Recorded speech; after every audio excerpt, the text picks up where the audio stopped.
असुरों के शुभचिंतक नारद। इस ब्रह्मांड में कहीं भी कोई भी बात हो और वह नारद जी के कानों में पड़ जाए और वो उसका प्रचार न करें, यह कदापि संभव नहीं है। उन्हें तो संचार तंत्र का आदि गुरु कहना अधिक उपयुक्त होगा। बैकुंठ लोक से चलकर नारद जी सीधे मथुरा के राजा अत्याचारी कंस के पास पहुँचे। कंस ने नारद जी का समुचित आदर सत्कार किया और उनके दर्शनों के लिए आभार प्रकट किया। कुछ पल शांत रहने के बाद नारद जी ने कंस से कहा, राजन, अब अत्याचार करना बंद कर दो, क्योंकि तुम्हारा वध करने के लिए तुम्हारी बहन देवकी के गर्भ से 8वीं संतान के रूप में स्वयं नारायण अवतार लेने वाले हैं। यह सुनकर कंस क्रोधित होकर बोला, यदि ऐसा हुआ तो मैं अपनी बहन देवकी को ही मार डालूंगा। नारद जी ने उसे समझाते हुए कहा, राजन, मूर्खता मत करो, अभी से बहन की हत्या का पाप अपने सिर पर क्यों लेते हो?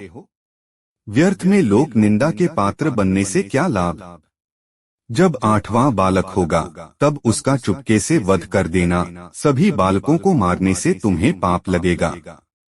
ठीक है देवर्षि, आप जैसा कहते हैं मैं वैसा ही करूंगा, कंस ने उत्तर दिया। लेकिन उसी समय कंस के मन में नारद जी ने शंका का बीज डाल दिया। उन्होंने एक कमल का फूल मंगाकर और उसे दिखाते हुए कहा, राजन, इस कमल के फूल को देखिए, इसकी पंखुड़ियों को कहीं से भी गिना जा सकता है, फिर यह कैसे पता चलेगा कि देवकी का कौन सा पुत्र 8वां होगा?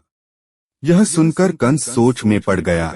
यह तो आप ठीक कहते हैं नारद जी, फिर तो मुझे देवकी के सारे बच्चों को मरवाना होगा। नारद जी ने उसे चेतावनी देते हुए कहा, मरवाना नहीं, मारना होगा।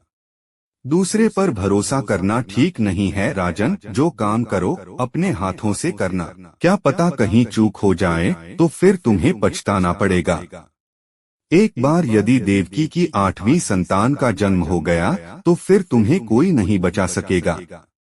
कंस बोला, आप ठीक कहते हैं देवर्षि, आप मेरे हितैषी हैं, मेरे ही क्या समस्त असुरों के आप शुभचिंतक हैं, तभी तो हम सभी आपको इतना मान करते हैं।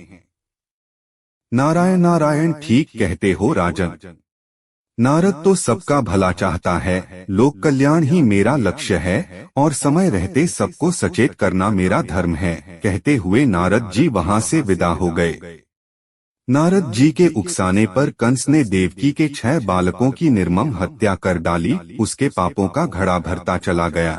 भगवान विष्णु के आदेश से योगमाया ने देवकी के 7वें गर्भ को रोहिणी की कोख में स्थापित कर दिया और देवकी के गर्भपात की सूचना कंस को दे दी गई। रोहिणी के गर्भ से बालक बलराम का जन्म हुआ। देवकी के 8वें गर्भ में स्वयं नारायण अवतरित हुए। तब योगमाया ने गोकुल गांव की गोपी यशोदा की नवजात पुत्री से देवकी के पुत्र को बदल दिया। वासुदेव ने यह कार्य स्वयं किया।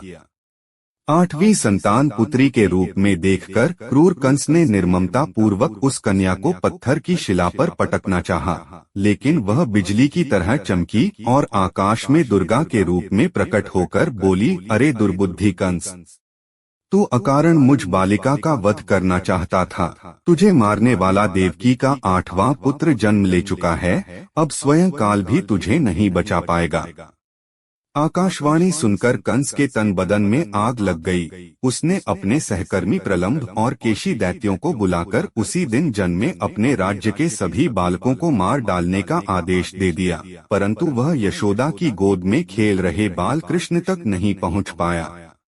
कंस द्वारा किए गए तरह तरह के उपाय भी कृष्ण को, जो स्वयं नारायण के अवतार थे, कोई क्षति नहीं पहुंचा सके। धीरे धीरे श्री कृष्ण और बलराम जी किशोर अवस्था में पहुँचे और जब कंस के अत्याचार बहुत बढ़ गए, तब श्री कृष्ण ने अत्याचारी कंस को सिंहासन से खींचकर मार डाला। आकाश से पुष्प वर्षा होने लगी और वाद्ययंत्र बज उठे। नारद जी ने भी वीणा पर स्वरों को छेड़ते हुए अपने आराध्य देव श्री नारायण का स्तुति गान किया।